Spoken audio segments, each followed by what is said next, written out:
इस सारी सूरत हाल पर बात करने के लिए हमारे साथ इस वक्त मौजूद होंगे सीनियर एंकर पर्सन उसामा गाजी, जबकि तज्जियाकार राना ताहिर साहब भी हमें ज्वाइन करेंगे। ब्यूरो चीफ लाहौर बाबर डोगर भी हमारे साथ मौजूद होंगे और असद खरल साहब भी तज्जियाकार हमारे साथ मौजूद होंगे। लेकिन पहले आपको बताएं कि आज का जो तफसीली फैसला सामने आया उसमें एक जो नोट था जिसके ऊपर इख्तलाफ किया गया, जिसके ऊपर हमने देखा कि सोशल मीडिया पर भी बहुत ज़्यादा बहस हुई, वो ये था कि परवेज़ मुशर्रफ फांसी से पहले अगर मर जाएं तो उनकी लाश को 3 दिन तक डी चौक पर लटकाया जाए। आइन शिकनी केस में खुसूसी अदालत ने यह तफसीली फैसला जारी किया। 2 ने सजाए मौत और 1 ने बरी कर दिया, जबकि परवेज़ मुशर्रफ ने आइन तोड़ा, इमरजेंसी लगाई और जजेस को नजरबंद रखा। उन पर तमाम इल्जामात शक व शुबे के बगैर साबित होते हैं, उनको हक से ज्यादा दिफा का मौका दिया गया। खुसूसी अदालत ने मुशर्रफ को फरार कराने वालों के खिलाफ भी कार्रवाई करने का हुक्म दे दिया।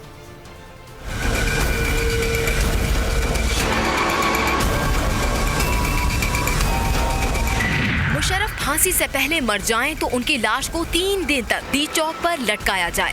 परवेज मुशर्रफ संगीन गद्दारी के मुर्तकिब करार पाए गए। कार्रवाई आर्टिकल 6 के तहत की गई। बड़े केस का तफसीली फैसला खुसूसी अदालत से आ गया। 169 सवाल पर मुश्तमिल तफसीली फैसले में लिखा है, जमा कराए गए दस्तावेजात से वाज़ेह है कि मुल्जिम ने जुर्म किया। हर जुल्म पर अलहदा अलहदा सजाए मौत दी जाती है। जनरल रिटायर्ड परवेज मुशर्रफ को 5 बार सजाए मौत दी जाए। जस्टिस सेठ वकार और जस्टिस शाहिद अफजल ने फैसले में लिखा कि इमरजेंसी की लफ्फाजी मुख्तलिफ करने से मार्शल लॉ लगाने के असरात कम नहीं होते। मुल्जिम पर तमाम इल्जामात किसी शक व शुबे के बगैर साबित होते हैं। परवेज मुशर्रफ को सजा की हिमायत करने वाले जज ने लिखा कि सजाए मौत का फैसला मुल्जिम को मफरूर करार देने के बाद उनकी गैर हाजिरी में सुनाया गया। आला अदलिया ने रज़ियाए ज़रूरत मुतारिफ ना कराया होता तो कौम को आज ये दिन न देखना पड़ता। संगीन गद्दारी केस में मुल्जिम को फेयर ट्रायल का मौका उसके हक से ज्यादा दिया।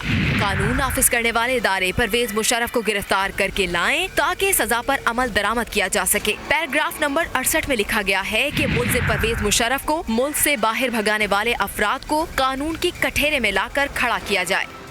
रिपोर्ट आपने देखी, उसामा गाजी से बात करेंगे। उसामा, आप क्या समझते हैं जिस तरह से जस्टिस सेठ वकार की जानिब से ये कहा गया कि फांसी से कबल अगर परवेज मुशर्रफ फौत हो जाते हैं तो लाश को 3 रोज तक डी चौक पर लटकाया जाए। इसके ऊपर हमने देखा कि सोशल मीडिया पर भी खासा रद्द-ए-अमल सामने आया, साथ साथ मुख्तलिफ तज्जियाकारों की जानिब से भी मुख्तलिफ जो है वो इजहार राय का इजहार किया जा रहा है। आप क्या समझते हैं कि जो अल्फाज का चुनाव था, इसके ऊपर जो रिएक्शन सामने आया, इस पर आप क्या कहेंगे?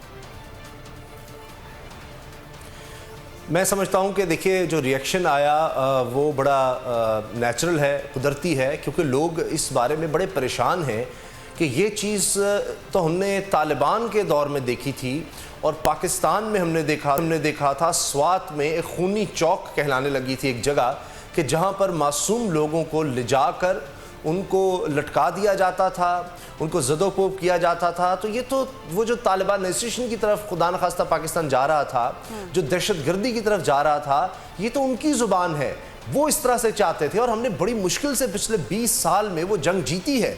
तो ये अल्फाज तो हमें उस दौर में ले जाना चाहते हैं कि जनाब, और देखिए ये गैर आइनी, गैर अखलाकी, गैर कानूनी सब कुछ है, लेकिन सबसे बढ़कर ये कि गैर शरई है। पाकिस्तान में कोई कानून, कोई फैसला कुरान और सुन्नत के खिलाफ नहीं हो सकता।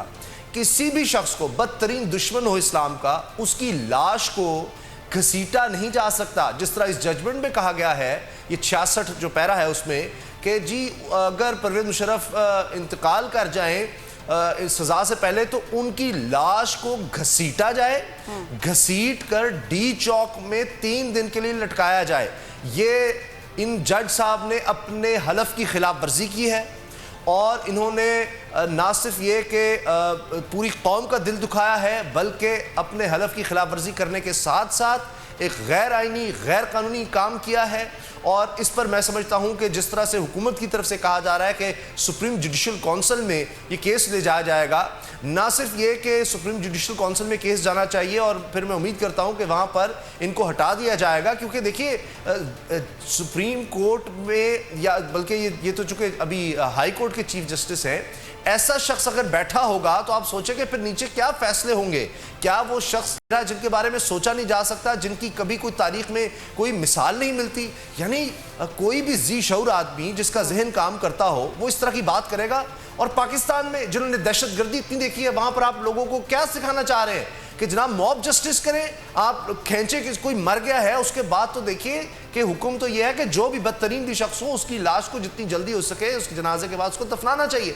ये कह रहे हैं कि उसको घसीटे और 3 दिन जनाब लटकाएं। यानी इनको कोई इदारों की तौकीर का, कोई इंसानी तौकीर का, इंसानियत का, अपने आइन का, अपने हलफ का, इस दीन इस्लाम का कोई ख्याल ही नहीं है। और उसके बाद देखिए कि DGISPR ने जो प्रेस कॉन्फ्रेंस की है उसमें उन्होंने बड़े तहम्मुल का मुजाहरा किया है। उन्होंने वाज़ेह किया है कि हमने बड़ी मुश्किल से कुर्बानियां देकर ये अमन व अमान की सूरत हाल और इस्तेहकाम पैदा किया है, और इस तरह की चीज़ें जो है वो अदम इस्तेहकाम की तरफ हमें लेकर जाना चाहती हैं। तो अब देखते हैं कि हुकूमत का क्या रिएक्शन आता है इस पर, और हुकूमत अब क्या करती है। बिल्कुल, हुकूमत का क्या मौक़िफ़ आता है और हुकूमत क्या करती है ये देखना अभी बाकी है।